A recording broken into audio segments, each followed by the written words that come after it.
Bien. Alors bonjour à tous. Nous allons diffuser un flux vidéo en terminal S. Donc c'est notre deuxième flux vidéo. Je ne compte pas laisser de la semaine 11.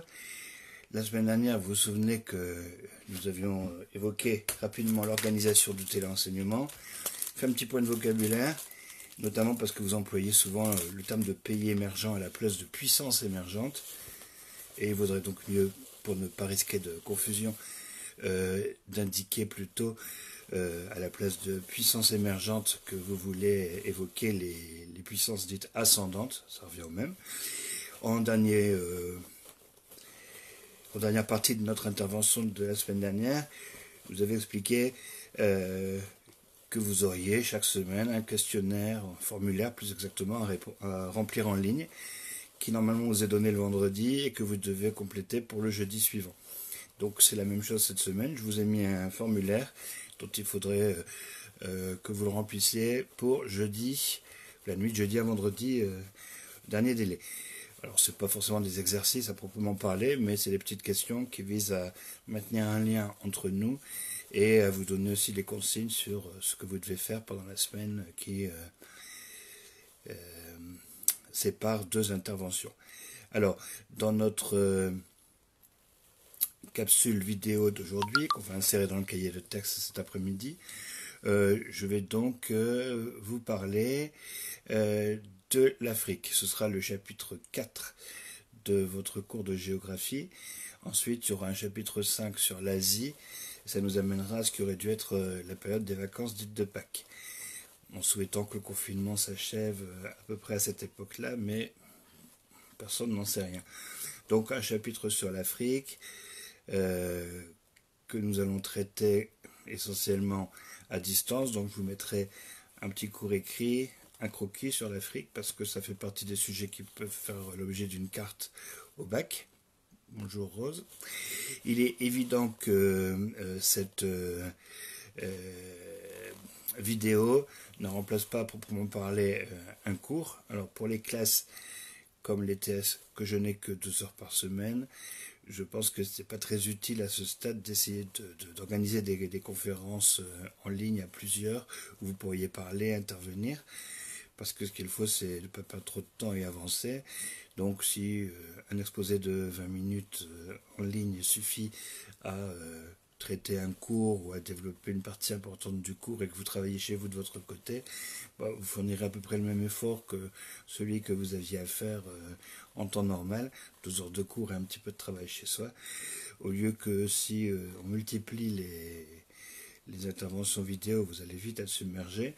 Et de toute façon, oui, le système de conférence, je pense que c'est intéressant en petits groupes. On a du mal à les faire fonctionner en classe complète sans reproduire tous les inconvénients qu'il y a à un cours dialogué. De toute façon, on fera de manière ponctuelle avec certaines classes, mais peut-être pas dans l'immédiat avec les TS, puisque c'est pas l'histoire géo une des matières phares de votre baccalauréat et que vous avez sans doute beaucoup d'autres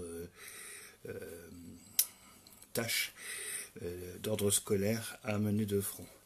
Donc, de la même façon, beaucoup d'élèves m'ont sollicité et demandé à ce qu'on récompense leur assiduité, par exemple, au moment du tournage de ces vidéos. Bon, c'est évident que vous pouvez, bonjour ami, intervenir en postant des commentaires, ici, aujourd'hui et tout de suite, ou bien plus tard, hein, dans l'après-midi, ou demain, une fois que la capsule vidéo est accessible. Donc, nous allons tenir compte de la participation des élèves, mais pas forcément au moment même où on tourne le film.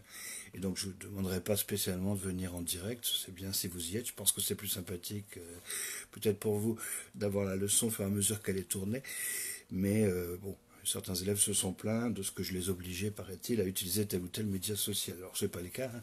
La vidéo elle sera dans le cahier de texte dans la journée, et vous pouvez la consulter au moment qui vous convient.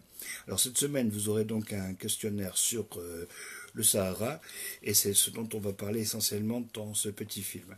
Donc notre chapitre sur l'Afrique, C'est une série de petits chapitres sur les dynamiques des grandes aires continentales. Au lieu de faire une grande question, j'ai décomposé en 3. Donc on a vu l'Amérique. Le sujet, c'est pas vraiment de traiter de l'Amérique, mais plutôt de l'opposition de nature qu'il y a entre la puissance des États-Unis et la puissance du Brésil.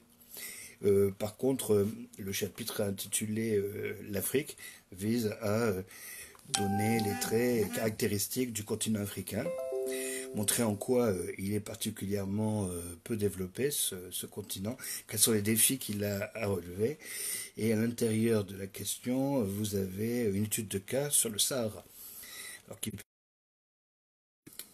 un sujet à part, notamment en L ou en ES, mais qui peut de toute manière être extrapolé pour les S, parce que beaucoup des difficultés du Sahara, des défis et des enjeux du développement dans la région saharienne sont bien entendu des défis qu'on va retrouver à l'échelle du continent tout entier. Bon, donc vous aurez une trace écrite avec un cours, une partie en tout cas du chapitre sans doute dès aujourd'hui dans le cahier de texte des terminales S, et je vous donnerai la semaine prochaine un formulaire et des consignes. Vous aurez notamment à faire le croquis de l'Afrique. Pour ce qui est du Sahara, je vous propose non pas un croquis, mais j'ai mis en tête deux chapitres, puisqu'on peut assez facilement caricaturer en gros la réalité saharienne en faisant un rectangle pour le Sahara, qui a grossièrement cette forme rectangulaire. C'est un immense territoire qui va de l'Atlantique à la mer Rouge et de l'Atlas au Sahel. Et ce territoire, évidemment, il n'a pas de limite très précise, c'est-à-dire que d'une part, le Sahara a tendance à se dilater au nord comme au sud, et d'autre part, la zone des steppes en Afrique du Nord, dans le piémont de l'Atlas, ou la zone des savanes en Afrique subsaharienne, eh bien, ne s'impose pas brutalement. Vous avez une transition entre les espaces géographiques sahariens et puis les régions marginales. Il faut bien comprendre que quand on va étudier le Sahara, on sera obligé d'étudier aussi ses marges, parce que la population du Sahara, c'est pas une population proprement saharienne, c'est une population qui vit au Sahara et souvent en dehors du Sahara. Et puis les États qui possèdent des territoires sahariens sont des États qui presque toujours, même dans la totalité des cas, ne sont pas exclusivement sahariens. Donc c'est une zone de transition. Et à cet égard, c'est peut-être intéressant de l'étudier parce que elle n'est ni dans l'Afrique blanche des géographes d'autrefois, ni dans l'Afrique noire, mais un petit peu dans les deux zones. Alors, avant de commencer donc le cours de terminale S, donc aujourd'hui on fera la première partie du cours sur l'étude de cas du Sahara. Quelques mots à l'introduction. Alors, ce chapitre 4 sur le continent africain, il va essayer de répondre en gros à trois questions. En quoi est-il absolument indispensable pour l'Afrique de se développer? Alors, il est clair que l'Afrique est le continent le plus en retard de développement. Bon, c'est le continent sur lequel on trouve la plupart des PME, les pays les moins avancés. Donc, on en a parlé en début d'année, mais ce sont des pays qui ont un PNB par habitant ou un PIB par habitant très faible. Et en réalité, c'est des pays qui ne semblent pas se développer au point de vue économique. On a cette impression parce que leur population augmente plus vite que leur croissance économique ne permet de créer de richesses supplémentaires. Donc on peut avoir l'impression d'une stagnation du niveau de vie, voire d'une diminution de celui-ci. Alors qu'en réalité, il y a un artefact un petit peu mathématique, c'est que ce sont des pays qui n'ont pas encore endigué leur explosion démographique et dont l'économie n'est pas assez dynamique pour produire des résultats flambants. Et donc l'Afrique est en retard du point de vue de la croissance économique, c'est certain, alors qu'elle a des problèmes de développement humain. C'est le continent le plus jeune, on peut penser qu'à peu près 40% des Africains n'ont pas 15 ans, ce qui est considérable. C'est le continent qui est encore dans la transition démographique, qui n'en a pas fini avec elle. Bon, beaucoup de pays d'Afrique subsaharienne sont encore dans le deuxième mouvement. Certains même ne sont pas tout à fait proches de la sortie, donc c'est très très en retard par rapport au reste du monde. L'espérance de vie, elle est faible. Alors, vous allez trouver entre 67 et 55 ans d'espérance de vie, parce que beaucoup de géographes confondent le continent africain et l'Afrique subsaharienne, l'Afrique qu'on disait noire autrefois. Donc on a quelquefois des documents qui portent des informations contradictoires, et il est clair que de ce point de vue-là, l'Afrique du Nord, la République sud-africaine, les zones urbaines ont des données démographiques très différentes du continent tout entier. par exemple 3 enfants par femme à peu près, pas 8, et une espérance de vie bien supérieure, des conditions d'hygiène et de subsistance meilleures, ce qui fait que l'exode rural en Afrique est particulièrement développé, les campagnes sont répulsives, on vit moins mal dans les villes. Ce qui est important à savoir, parce que le développement du secteur informel, c'est-à-dire les ventes à la sauvette sur la voie publique, les images qu'on a un peu catastrophiques de certains décors urbains, faut qu'on insiste beaucoup sur la pauvreté des grandes villes Afrique et des villes moyennes, mais en fait, d'un point de vue interafricain, les urbains sont favorisés, il faut s'en souvenir. Donc c'est un continent, pardon, qui a à résoudre une difficulté en quelque sorte assez simple, hein. C'est un continent qui est très jeune, donc la population est en pleine expansion, elle va augmenter, alors que les performances économiques de l'Afrique sont assez médiocres, et que donc comment éduquer, équiper, nourrir cette population nouvelle qui va arriver, c'est un vrai sujet. C'est en Afrique qu'on a les pays les plus pauvres, c'est aussi là qu'on a la partie de l'humanité la plus déshéritée. C'est en Afrique qu'il y a la plus grande proportion de gens qui n'ont pas accès à l'eau potable ou qui ont des problèmes de sous-nutrition. Donc ça, c'est important de le noter. L'Afrique, c'est le continent pauvre. Le continent pauvre, donc la question de son développement, ça intéresse l'humanité tout entière. C'est aussi un continent assez marginal. On disait encore récemment que l'Afrique, c'était 3% du commerce mondial. Alors, il y a en Afrique, et c'est de moins en moins un continent marginal. Il faut tout de même voir que tout le monde ne profite pas de ce développement économique. Alors, donc il est nécessaire de développer l'Afrique, ce n'est pas une question philosophique. Vous voyez qu'on peut se poser en Amérique du Nord ou en Europe des problématiques du genre, faudrait-il pas décroître? Est-ce que la décroissance ne serait pas une solution, par exemple par rapport à la crise de l'environnement?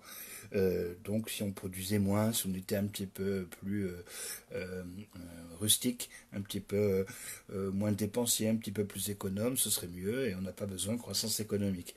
Bon, la question pour l'Afrique est complètement hors de propos. L'Afrique a besoin de croissance économique, elle ne peut pas s'en passer. Sinon, la population sera confrontée très rapidement à d'énormes difficultés et même à une crise de surmortalité que le pour avant l'an 2000, qui ne s'est pas passé, fort heureusement. Donc ça veut dire que les Africains ont trouvé des ressources qu'on ne soupçonnait pas pour réussir à concilier l'accroissement de la population et la production. Le deuxième point qu'on peut donner en introduction, la deuxième problématique, c'est quels sont les obstacles particuliers au développement de l'Afrique. Alors à cet égard, vous savez qu'il y a un certain paradoxe français. Les géographes et les journalistes en France, en général, sont assez pessimistes sur l'Afrique. On parle d'afro-pessimisme. Disons que la géographe française la plus connue sur l'Afrique, c'est Madame Cockry-Vidrovitch, et son livre peut-être le plus célèbre s'appelle L'Afrique noire est mal partie. Donc vous avez toujours un regard assez condescendant ou négatif sur le développement de l'Afrique, des considérations politiques qui ne sont pas toujours non plus très habiles. On se souvient que le président Sarkozy avait déclaré à Dakar que l'homme africain n'était pas entré dans l'histoire, ce qui a été quand même assez mal perçu, on peut le comprendre. Bien, en même temps, il y a une espèce de fascination pour l'Afrique, qui est un ancien domaine colonial pour la France, mais une terre d'aventure quelque part, et qui donc a toujours été dans cette ambivalence par rapport à nos préoccupations. On sait que les Français s'intéressent plus à l'Afrique, beaucoup plus que d'autres pays africains.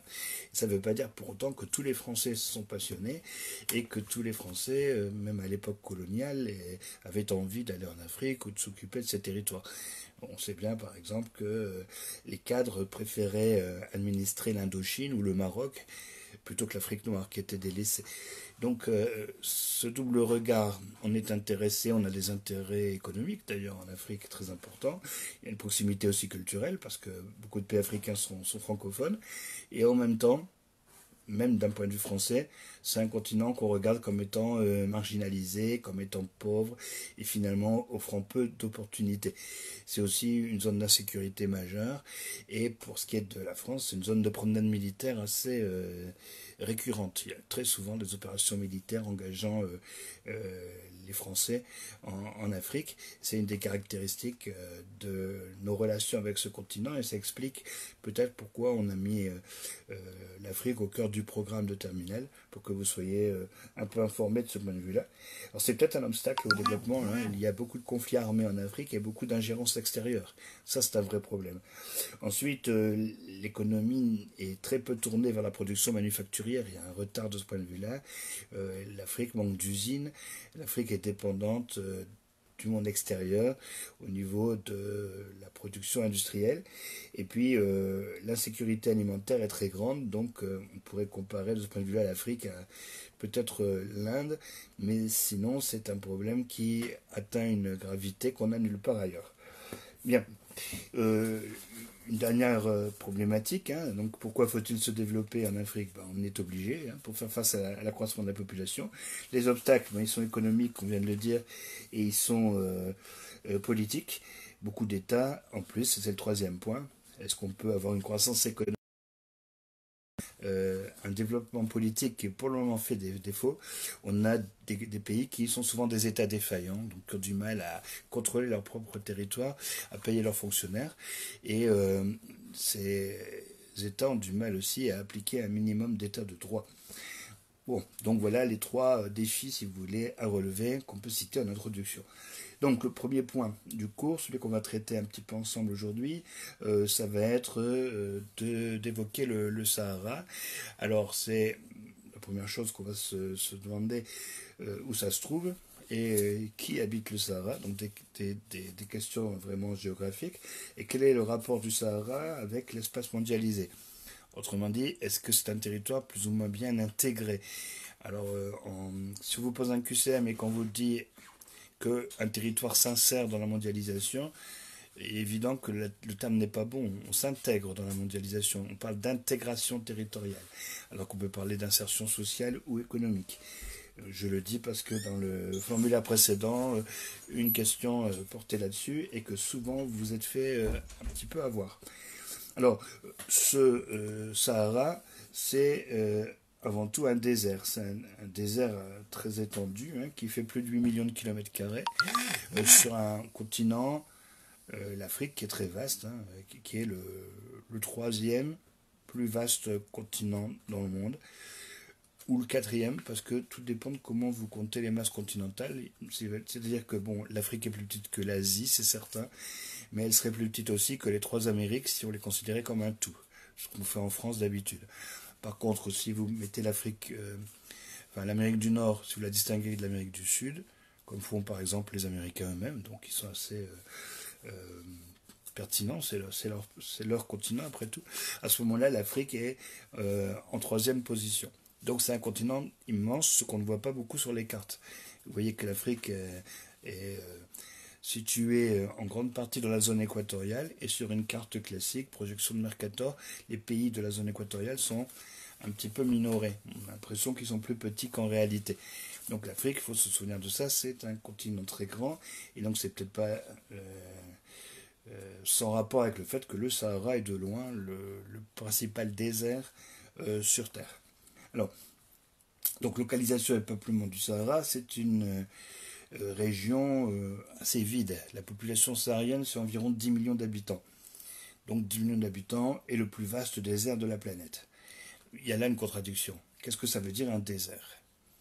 Alors, du point de vue de la géographie humaine, le désert, c'est le vide. Mais le vide, ça ne veut pas dire l'absence de population. Ce qu'on appelle un vide, c'est un territoire dans lequel la population est très clairsemée. C'est-à-dire que la répartition de la population est très très contrastée.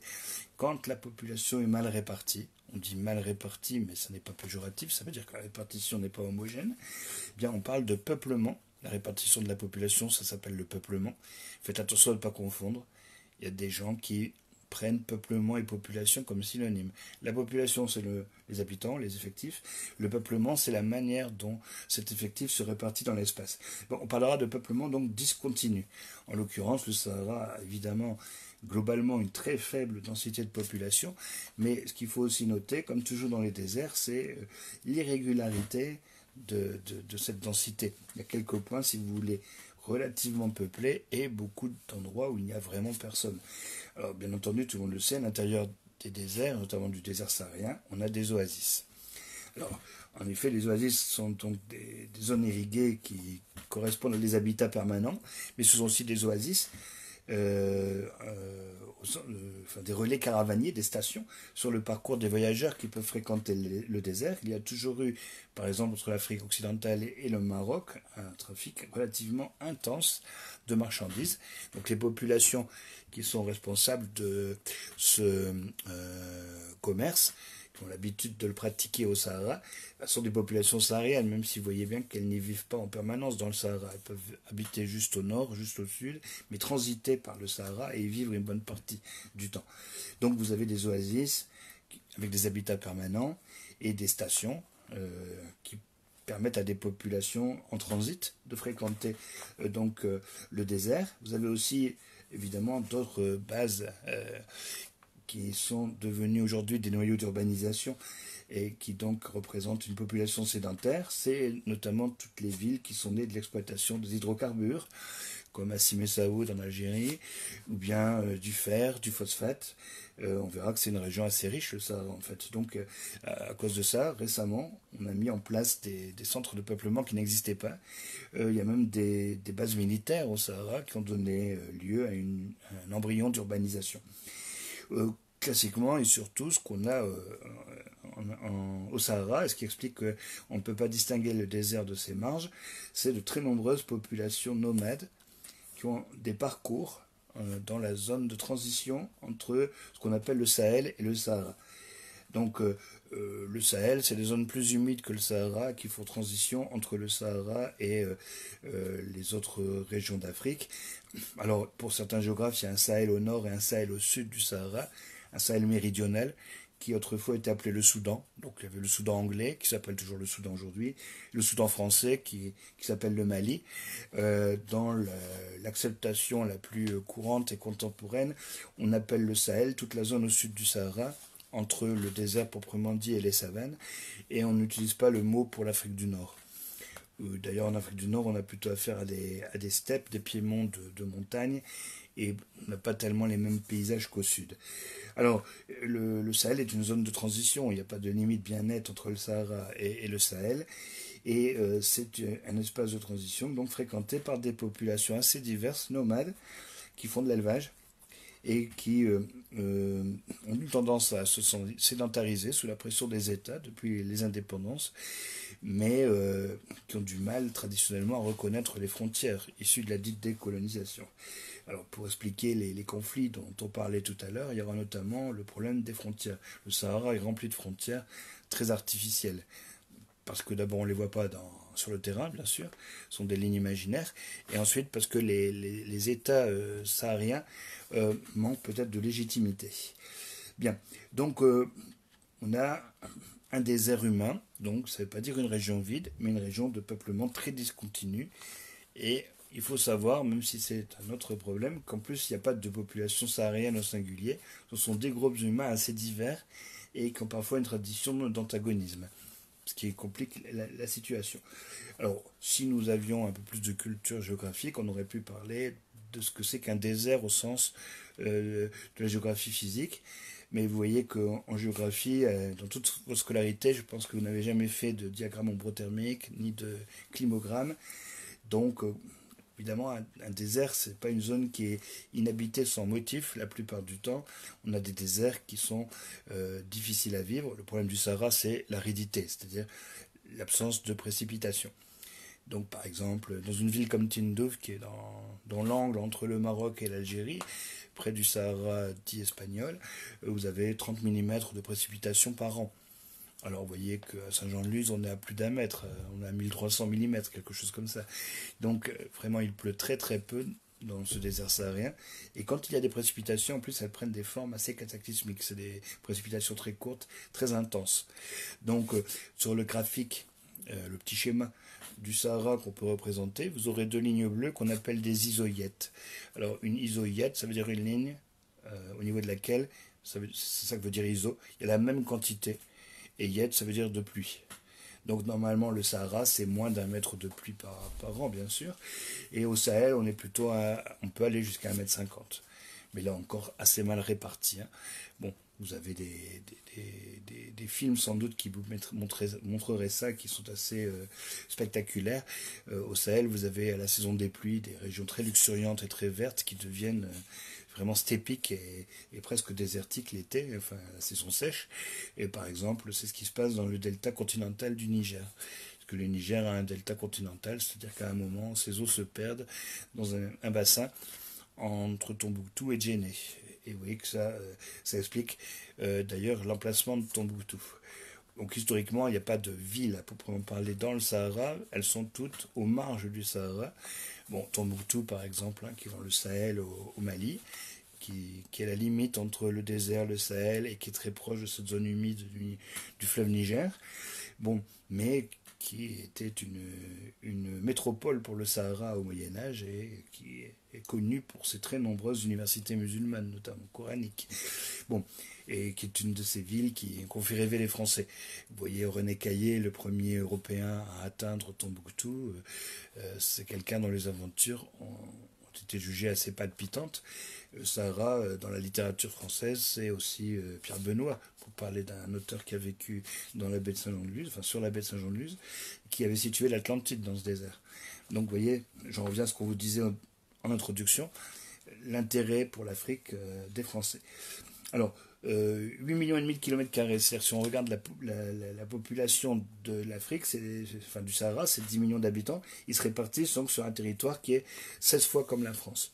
Alors, vous voyez que le comparatif est facile à faire. 16 fois la France, en nombre d'habitants, on ne serait pas à 10 millions.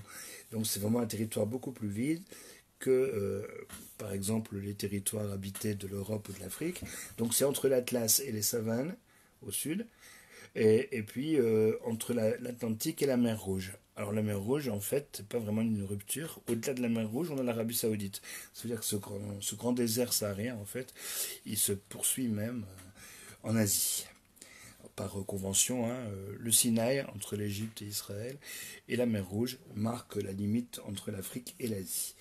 Bien, donc c'est un territoire très très grand qui n'appartient pas à un État mais à une dizaine d'États et une des causes des problèmes qu'on aura par la suite, c'est qu'il n'y a pas une population particulière au Sahara, il n'y a même pas un groupe humain qui l'emporte et on n'a pas affaire non plus à une puissance régionale. C'est-à-dire que de tous les pays de la zone, certains ont des moyens militaires et techniques qui pourraient peut-être leur donner la possibilité de faire un peu la police. Et on pense à l'Algérie qui possède vraiment un très gros morceau de Sahara du fait de l'héritage laissé par la colonie française. Et puis finalement, on ne peut pas dire que l'Algérie soit en position de faire la police au Sahara. D'abord, sa position est critiquée. Elle est contestée par le Maroc, qui considère que le Sahara algérien devrait être marocain. Il y a surtout le fait que l'Algérie a une constitution qui empêche son armée d'intervenir à l'extérieur. Et puis que peut-être le pays a été confronté à des problèmes internes tels qu'il n'a pas eu envie de se soucier donc de ceux de ses voisins.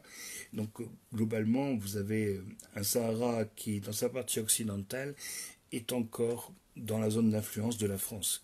Et la France n'est pas une puissance africaine, c'est une puissance extérieure. Et c'est dû sans doute à la faiblesse des États de la région sahélienne et au conflit qui existe entre les États nord-africains. Alors pour le Sahara plus oriental, on est dans un monde qui est plus anglo-saxon. C'est essentiellement le Soudan, autrefois anglo-égyptien. Et vous avez peut-être remarqué que depuis quelque temps, il y a deux Soudans, le Soudan et le Soudan du Sud. Parce que au Soudan, autrefois britannique, on a réglé le problème des tensions entre les populations de l'Afrique dite blanche et qui sont donc musulmanes et retournées vers l'Arabie et la Méditerranée, et puis les populations du Sud, noires, pas toujours converties à l'islam, mais quelquefois musulmanes aussi, qui ont, disons, d'autres intérêts en faisant une partition de l'État. Alors c'est un des problèmes qui menacent le Niger, le Mali, peut-être le Tchad, c'est-à-dire d'avoir au sud des populations sédentaires subsaharienne, majoritaire dans l'État, et puis au nord des territoires immenses, avec des populations qui ont du mal à accepter d'être gouvernées par le Sud. Ça va, disons, au rebours des traditions culturelles et historiques de la région. Donc le Sahara est une zone de transition, mais aussi un petit peu une zone de conflit depuis très longtemps entre les populations du nord et celles du sud. La traite, par exemple, négrière a commencé au travers du Sahara, hein, et donc les populations nord-africaines allaient se fournir en main-d'œuvre dans la zone sahélienne bien avant que les Européens ne détournent le trafic à leur profit via les ports de la côte de Guinée. Alors le deuxième point, c'est les ressources. Le Sahara est extrêmement riche, ça c'est peut-être une surprise pour vous. D'abord, il y a beaucoup d'eau. Ça aussi, c'est une surprise parce que c'est pas arrosé le Sahara. Mais il y a énormément de nappes aquifères. Alors ce sont des aquifères fossiles, ça veut dire que ça correspond à de l'eau qui est tombée, qui a été précipitée il y a des milliers d'années quelquefois. Et donc ces grands réservoirs souterrains, évidemment, si on les pompe complètement, elles ne sont pas ces nappes d'eau susceptibles de se renouveler à un moyen terme et encore moins à court terme. Donc c'est des stocks d'eau importants, mais dont il faut savoir que la surexploitation entraînerait la disparition. Alors cette eau, elle fait l'objet évidemment d'une utilisation massive. Il y a une irrigation moderne qui s'est développée en Libye, en Algérie par exemple, même en Égypte, basée sur le pompage de ces nappes d'eau fossile tout à fait colossales. Et actuellement, si vous prenez l'exemple du Maroc, le développement de son agriculture et même la poussée urbaine au Maroc sont possibles grâce au pompage d'eau dans les aquifères fossiles. C'est une ressource donc très importante, très précieuse et qui évidemment demanderait à être un peu plus ménagée. En fait là on a une surexploitation. Il y a aussi beaucoup de soleil. Bon, alors vous allez me dire c'est pas vraiment une source d'énergie et une ressource très palpable. Mais on a un projet, notamment un projet qui s'appelle Desertec, lancé par des Allemands en 2009, de développer dans le Sahara, ou du moins dans ses marges septentrionales, des stations de production d'électricité solaire. Elles pourraient être reliées évidemment au nord des États concernés, mais aussi peut-être à l'Europe. Et il était question d'importer en Europe de l'électricité d'origine solaire qui aurait été fabriquée en Afrique. Alors c'est encore un projet un peu de science-fiction, mais c'est vrai que l'énergie solaire, normalement, dans cette partie-là de l'Afrique notamment, est promise à un assez bel avenir. Le problème, c'est que les firmes qui s'occupent de ça, les technologies à mettre en place sont souvent étrangères. Il y a énormément, ça vous le savez sans doute plus, de pétrole et de gaz par ailleurs. Donc beaucoup d'hydrocarbures, qu'il faut que l'Algérie par exemple est le troisième ou quatrième producteur de gaz dans le monde. Et il y a du pétrole, il y a du gaz en Algérie certes, mais aussi en Égypte par exemple. Et dans le Sahara, peut-être même potentiellement des ressources dans ce domaine qu'on n'a pas encore identifiées. Il y a beaucoup de minerais, beaucoup de phosphates, la partie orientale du Sahara, pas mal de fer, par exemple en Mauritanie, et donc de l'uranium, comme chacun le sait, 80% de l'électricité en France est d'origine nucléaire, et les principales sources d'approvisionnement de l'électricité française, de ce point de vue-là, c'est pas l'Algérie, pardon, c'est le Niger et c'est le Mali. L'Algérie étant notre fournisseur de gaz privilégié. Donc vous voyez que nos relations avec cette région du monde sont assez importantes. Bon, donc beaucoup d'eau, du soleil, du pétrole et du gaz, voilà, une région du monde donc qui possède des richesses importantes, mais ces richesses importantes, c'est tout à fait le problème. Elles donnent lieu à une forme de mise en valeur qui n'est pas forcément synonyme de développement. Alors si on regarde bien, les infrastructures qu'on trouve au Sahara sont très typiques de ce qu'on appelle l'économie de traite. Alors je vais l'expliquer en terminale L et ES, et avec vous, nous n'avons pas encore discuté, mais peut-être vous trouverez quelque chose dans la trace écrite à ce sujet. Une économie de traite, ça veut dire une économie commerciale, vous voyez, traite signifiant commerce en vieux français. Ça a donné trade, comme dans World Trade Center en anglais. Alors ça veut dire que vous avez des tubes par exemple, achemine le pétrole ou le gaz, des voies ferrées, qui acheminent, par exemple, le minerai de fer, et que tous ces flux ne forment pas de réseau. C'est-à-dire qu'en fait, on a une série de liaisons de l'intérieur vers la côte, de l'intérieur vers un port d'exportation, et pas de relations importantes entre différents points du Sahara. C'est plutôt le Sahara vers l'extérieur uniquement, et pas de maillage. Comme un filet, si vous voulez, où il y aurait uniquement des lignes horizontales et pas verticales, donc le poisson passerait.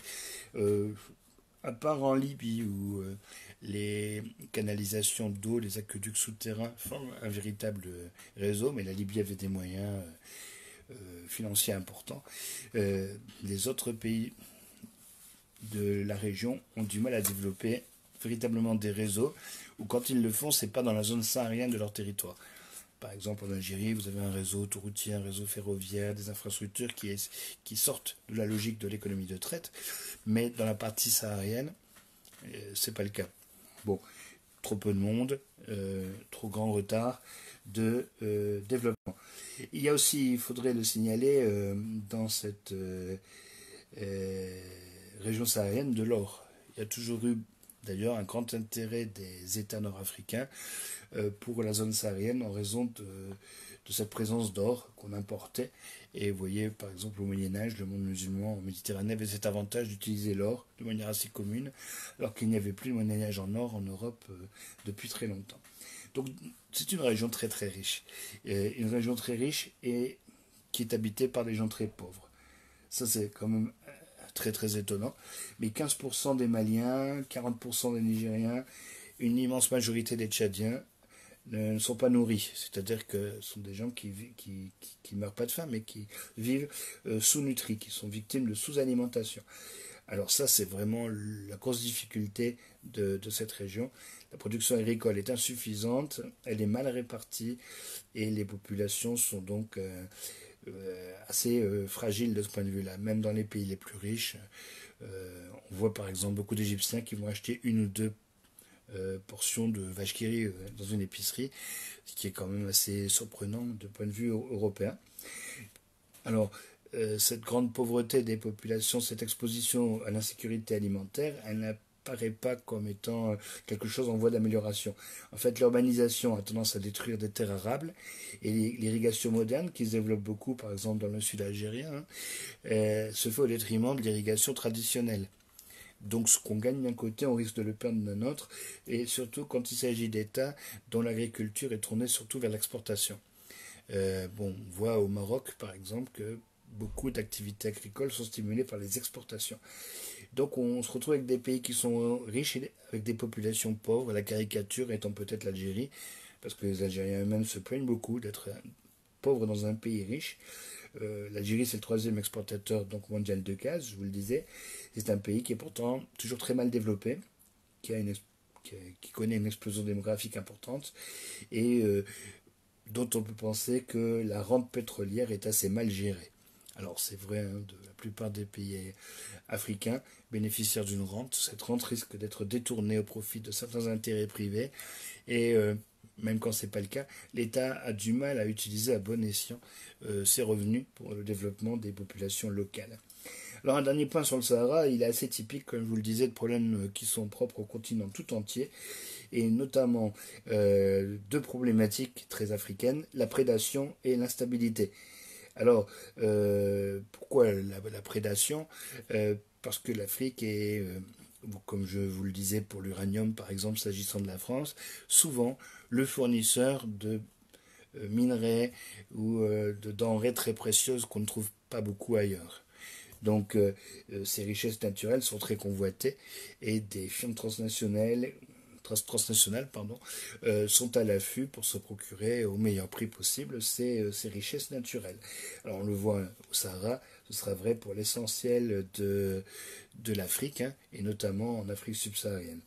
Donc vous avez le problème de cet accaparement des richesses naturelles par des firmes transnationales qui ont des interlocuteurs locaux, mais dont les 10 interlocuteurs ne sont pas toujours au service de leur société. On va dire que, évidemment, le comportement des pays extérieurs à l'Afrique ou des FTN d'origine étrangère n'est pas très respectueux du développement durable. Donc il y a une prédation, ça veut dire qu'on considérera que les richesses africaines doivent être acquises d'une manière un peu violente. Et un exemple auquel on ne songe pas toujours en France, mais c'est l'accaparement des terres agricoles. Alors, dans un pays, enfin dans un ensemble de pays qui a besoin de nourrir sa population et qui n'y arrive pas, il y a une pression des firmes transnationales pour acheter notamment des terres agricoles. Alors pas au Sahara en l'occurrence, mais vous voyez qu'au Sahara c'est plutôt voilà les phosphates, le fer, l'uranium, le pétrole, le gaz qui font l'objet de comportements de ce type. Ensuite, le Sahara est une zone d'instabilité chronique, comme beaucoup de régions africaines. On pourra dessiner en Afrique un arc de crise qui englobe le Sahara, mais qui va bien au-delà. C'est doublement une région de tension et de conflits, parce qu'il y a des conflits locaux, internes, anciens, voilà, qu'on peut expliquer par l'histoire assez facilement. Et puis parce que le Sahara en plus s'inscrit par la logique de la géographie dans des conflits contemporains qui dépassent très largement le Sahara. Par exemple, l'extension du djihadisme. Hein. Vous avez un mouvement qui s'appelle le Al-Qaïda au Maghreb islamique, Al-Aqmi, qui s'est bien implanté au Sahara. Vous avez des mouvements comme Boko Haram, qui sont originaires du Nigeria, mais qui ont tendance à s'infiltrer au Sahel et au sud du Sahara. Donc, vous voyez que le problème du djihadisme n'est pas un problème saharien, c'est un problème du monde arabo-musulman. Le Sahara est partiellement musulman et donc concerné par cette problématique. Il y a aussi la question des migrations. Les migrants du Sud qui veulent aller vers l'Europe, par exemple, doivent traverser le Sahara. Ils font l'objet de nombreux trafics illégaux. Et puis donc, je vous le disais, c'est une zone d'instabilité chronique parce que ces grands conflits globaux viennent exacerber des tensions locales qui ont toujours existé. Donc des conflits frontaliers, parce que tous les États de cette région sont des États issus de la colonisation, avec des frontières qui sont contestées et parfois contestables. Alors, le cas le plus connu en France, c'est la tension algéro-marocaine. Vous savez que le Maroc, dans les années 50 et 60, a développé le projet d'un grand Maroc qui aurait voulu récupérer tous les territoires ayant été marocains à un moment ou un autre de l'histoire. Alors peut-être pas l'Andalousie espagnole, mais enfin au moins des morceaux du Sahara aujourd'hui algérien, le Sahara à l'époque espagnol, le nord du Mali, la Mauritanie, de ce point de vue-là, aurait dû être marocain. Alors, actuellement, le Maroc a renoncé à ses ambitions, sauf que depuis 1975, il occupe et a annexé l'ancien Sahara espagnol. Ce qui a créé évidemment des tensions avec la population locale, les Sahraouis, et avec l'Algérie qui les soutient.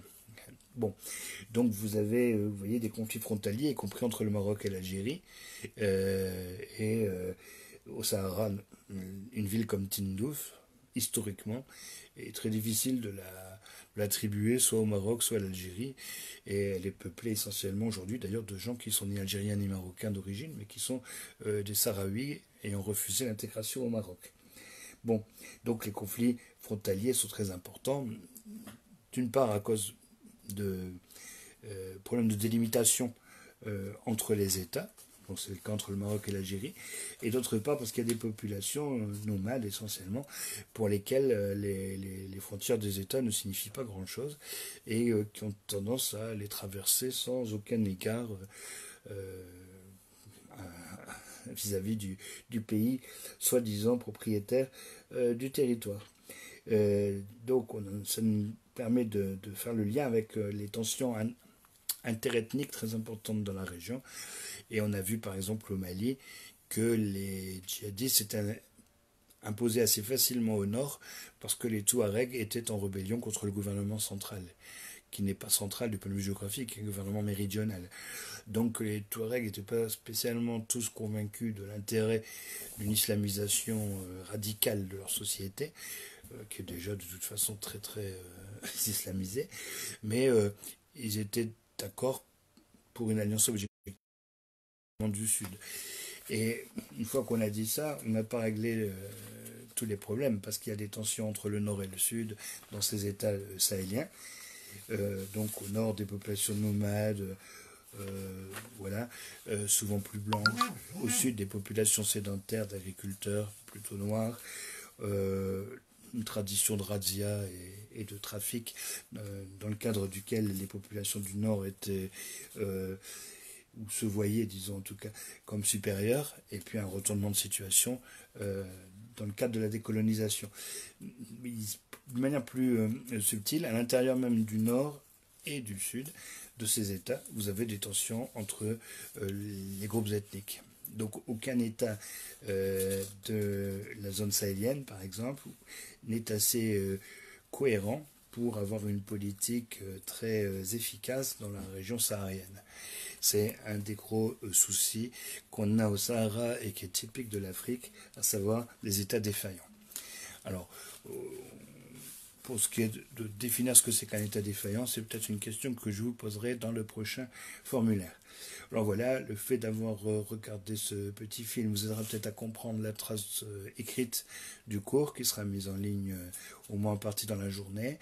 Je vous rappelle que la semaine prochaine, on devrait aborder le chapitre suivant, chapitre 5 sur l'Asie, et que pour ce qui est des TS, donc l'idée ce serait de faire de la géographie entre maintenant et ce qui aurait dû être les vacances de Pâques, pour terminer le programme d'histoire, soit en retour en classe début mai, soit, même si ce retour en classe était différé, dans le cadre du téléenseignement. Il nous reste à finir, en effet, les échelles de gouvernement. Alors, comme nous avons fait la France, et qu'on en a profité pour faire un peu d'histoire intérieure de la France, il nous reste à faire l'Europe, et puis la gouvernance économique du monde. C'est quand même des sujets un peu ardus, donc je pense que c'est plus facile de terminer rapidement le programme de géographie, en se préparant à la possibilité d'une composition sur ces deux sujets-là, l'Afrique ou l'Asie. Et puis d'espérer un retour en classe pour faire des questions plus subtiles, plus politiques, hein, autour de la notion de gouvernance. Et alors quand on fera l'Europe, on pourra revenir, bien entendu, à l'histoire de France, puisque l'évolution de la gouvernance en France, évidemment, a un rapport étroit avec l'évolution de la gouvernance.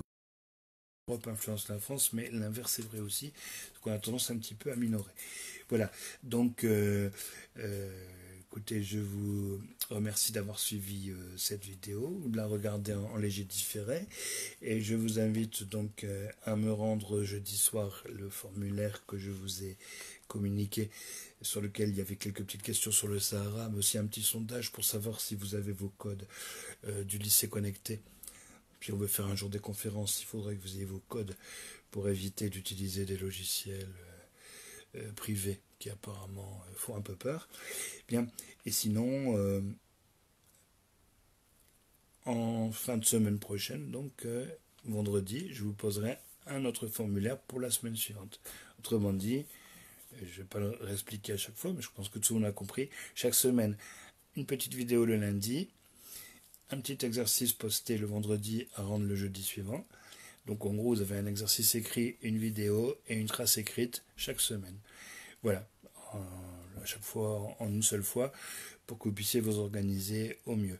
Voilà, j'espère que vous n'êtes pas complètement éparpillés et pas trop en difficulté par rapport à vos apprentissages scolaires, pas trop stressés, que le confinement se passe bien pour vous, et je vous souhaite de continuer ainsi. Au revoir. Cette vidéo, vous pouvez m'envoyer des commentaires, soit ici, soit